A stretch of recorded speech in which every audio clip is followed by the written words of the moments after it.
वैसे देखो, नेपाल जो है रियासत है, वहाँ पे 2006 तक राजतंत्र था, और वो वहाँ की जो राजशाही है वो मेवाड़ से निकली हुई है। मेवाड़ में एक राजा था, तो वो वहाँ चला गया था और उसने ही वो रियासत स्थापित की थी।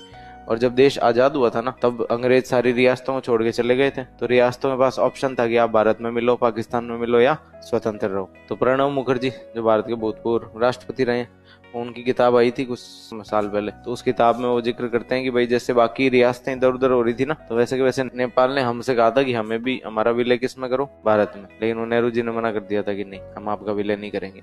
लेकिन वो है कि भाई हमारे उनसे संबंध बहुत गहरे हैं, सांस्कृतिक संबंध है, ठीक है। अब उनके जो राजा वाजा, उनकी शादी सबकी यहीं हो रखी है, इधर उधर कहीं। उसके बाद में वहाँ के जो लोग हैं, दो ही देश हैं जहाँ पे हिंदू मेजोरिटी पूरी दुनिया में, नेपाल, ठीक है। तो नेपाल वालों को हमने कुछ विशेष अधिकार दे रखे हैं। जैसे उन यूपीएससी का फॉर्म भरोगे ना, तो वो आपसे पूछेंगे आप कहाँ के नागरिक हो, भारत के, नेपाल के या भूटान के। तो नेपाल वालों के पेपर अपन कराते, नेपाल वालों की ट्रेनिंग अपन कराते हैं, और उसके बाद में उनको वहाँ भेज देते हैं। उसके बाद में नेपाल, भारत का जो सेनाध्यक्ष है वो बाय डिफॉल्ट नेपाल का सेनाध्यक्ष होता है। जब भी वो नेपाल जाता है तो उसको वहाँ के सेनाध्यक्ष का प्रोटोकॉल मिलता है, और नेपाल का सेनाध्यक्ष बाय डिफॉल्ट भारत का सेनाध्यक्ष है। अगर वो आता है यहाँ पे तो उसको वही प्रोटोकॉल मिलता है। तो ऐसे हमारे सांस्कृतिक संबंध गहरे हैं, इसलिए हमने इनको भी रख रखा है।